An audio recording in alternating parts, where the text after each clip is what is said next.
Bertie the bus was giving some visitors a tour of the island of Sodor.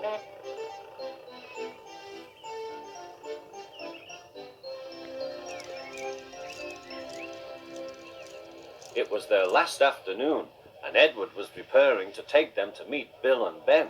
He found it hard to start the heavy train. "Did you see him straining?" asked Henry.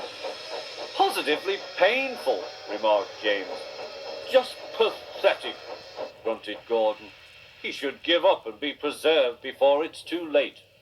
"Shut up," burst out Duck. "You're all jealous. Edward's better than any of you." "You're right, Duck," said Boko. "Edward's old, but he'll surprise us all." "I've done it, we're off! I've done it, we're off!" said Edward as he finally puffed out of the station.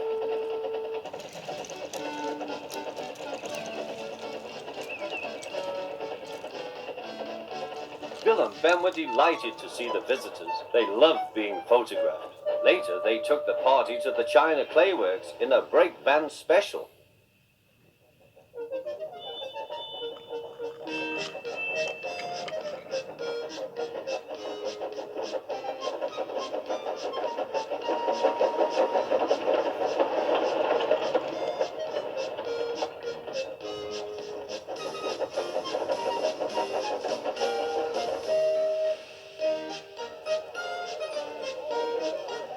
Everyone had a splendid time, and the visitors were most impressed.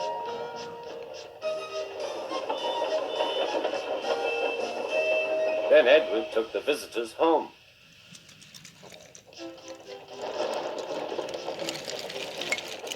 On the way, the weather changed. Wind and rain buffeted Edward. His sanding gear failed, and his fireman rode in front, dropping sand on the rails by hand. Suddenly, Edward's wheels slipped fiercely. With a shrieking crack, something broke. The crew inspected the damage. Repairs took some time. "One of your crank pins broke, Edward," said his driver. "We've taken your side rods off. Now you're like an old-fashioned engine. Can you get these people home? They must start back tonight." "I'll try, sir," promised Edward. Edward puffed and pulled his hardest, but his wheels kept slipping and he could not start the heavy train. The passengers were anxious.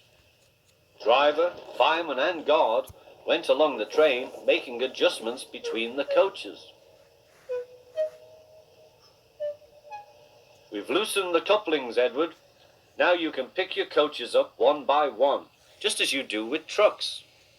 "That will be much easier," said Edward. "Come on," he puffed, and moved cautiously forward. The first coach moving helped to start the second, and the second helped the third.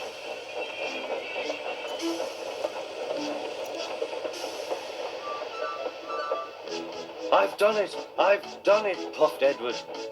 "Steady, boy," warned his driver. "Well done, boy. You've got them! You've got them!" And he listened happily to Edward's steady beat as he forged slowly but surely ahead. At last, battered, weary, but unbeaten, Edward steamed in. Henry was waiting for the visitors with the special train. "Peep, peep!" The fat controller angrily pointed to the clock, but excited passengers cheered and thanked Edward, his driver and fireman. Duck and Boko saw to it that Edward was left in peace. Gordon and James remained respectfully silent.